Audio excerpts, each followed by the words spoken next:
Dathi is the CFO at Teamlease Services, and she joins in to give us a lot more clarity on this.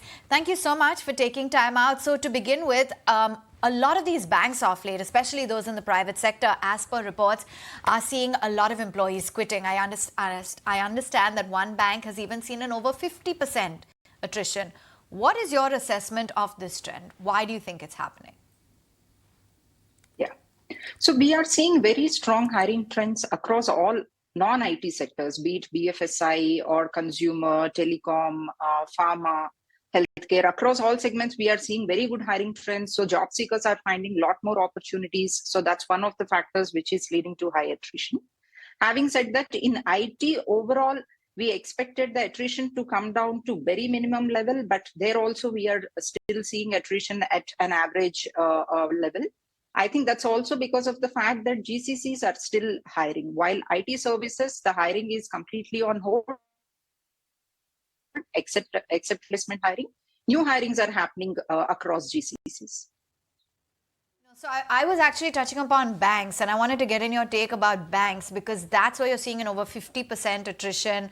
A lot of employees have been leaving. So what's your assessment on what's happening with the large banks?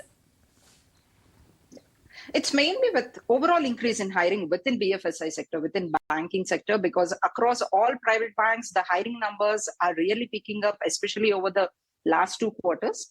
Even our pipeline for next 2 quarters for BFSI segment is looking very strong. So with more opportunities, especially across sales, customer support, credit card recovery, across these profiles, we are seeing more of attrition across the segments.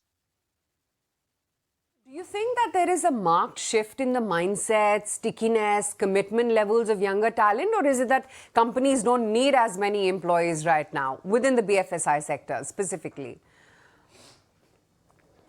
No, in fact, companies are looking for more and more open positions and more candidates. So it's only from candidates' perspective, they are finding a lot more opportunities, be it within the banks or within other segments. They have more opportunities opening up, and also with the festive season ahead, there are new positions opening in consumer and other verticals. So that is driving attrition. Banks are still, the number of open positions across all of our banking customers are at all-time high. I'm looking at the data which comes from the annual report. I mean, this is data in the public domain, and I'm looking at data from Kotak, HDFC Bank, IDFC Bank. Do you think this attrition number should not be compared with what, let's say, we see in IT? Because every time we see this fat attrition number which comes from IT, it makes you worried. Do you think for banks, historically also attrition numbers will always be high? Because that's the nature of the industry which is churn here. Exactly. These two industries are not comparable at all, because typically the attrition in BFSI banking segments happens mainly at the entry level. So where it's typically the credit card sales and customer service, calling activities, those kind of profiles where attrition is quite normal, depending on the seasonality and higher open positions in other segments. Sometimes the attrition can be much higher than what it was.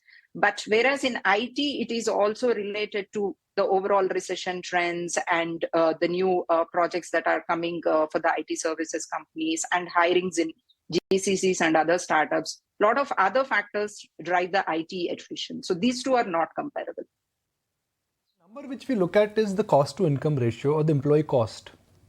And that number applies even for banks. So can I safely infer that even the attrition numbers are high, there is no case for a huge change in terms of the wage cost or the employee cost for the BFSI space? Can I assume that?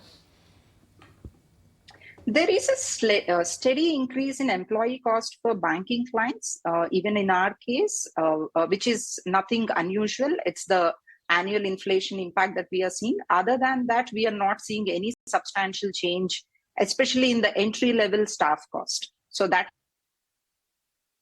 has remained more or around 25,000 average salary per month per employee.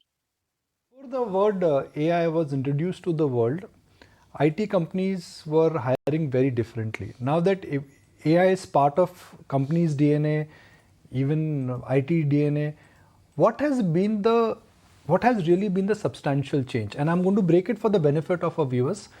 When the digital platform migration happened, everyone thought this is disruptive for IT. But big IT companies were able to adopt and retrain their employees to take advantage of the digital wave.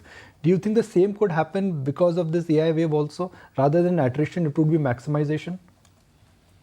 Exactly. So that's our view. In fact, in discussion with our IT clients, so that's what we are also learning, because they need a lot more staff to be trained and upskilled for the AI ML technologies. And even to develop those technologies right now, they need a lot of entry level workforce, especially 0 to 4 years entry level staff.